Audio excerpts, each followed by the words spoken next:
Concussions are going to happen. Football great Brett Favre appearing with other athletes and the head of a drug company in 2018, promoting a new treatment for concussions. Hopefully, Prevacus is that treatment that gets into mainstream in the next few years. And suggesting it reduces the swelling of the brain. If it can ever get approved and used, I think it'll greatly help long-term health. Favre was the drug company's biggest outside investor and used his clout to urge Mississippi's then Governor Phil Bryant to spend millions of taxpayer dollars to test the unproven drug. Favre wrote, "It's third and long, and we need you to make it happen." "I will open a hole," Bryant responded, indicating he would assist. A few weeks later, the company, Prevacus, received its first installment of what would be more than $2 million from an unlikely source, according to court records, the state welfare agency, federal taxpayer dollars intended to lift kids out of poverty, ending up at a Florida-based drug company.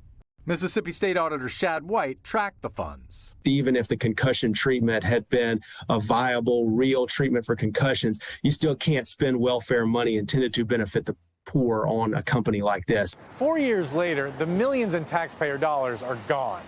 There's still no evidence the drug works in humans, and it's nowhere close to getting approval. But Favre has continued to promote the drug on Twitter and podcasts, in August describing his role. My involvement basically was bring awareness, generate some enthusiasm, maybe funding. This past year, Prevacus entered a joint venture with Odyssey, a healthcare company in Nevada. Wall Street analyst David Maris says that joint venture is on shaky financial ground. To me, the financials say, look, this is a troubled company.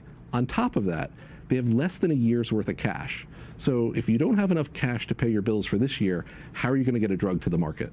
Based on what you know now, would you invest your own money in this drug?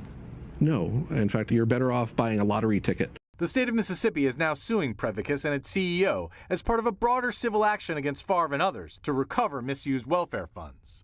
Favre and the Prevacus CEO deny wrongdoing and say they didn't know the $2 million came from welfare. Earlier this month, Favre released a new message to fans regarding the recent allegations. Trust me, the truth will come out in time. 5 people have pleaded guilty in the broader welfare fraud scandal, including 2 key figures involved in handing out the money who have agreed to cooperate in an ongoing FBI investigation. There still is no indication Favre will face charges. Thanks for watching our YouTube channel. Follow today's top stories and breaking news by downloading the NBC News app.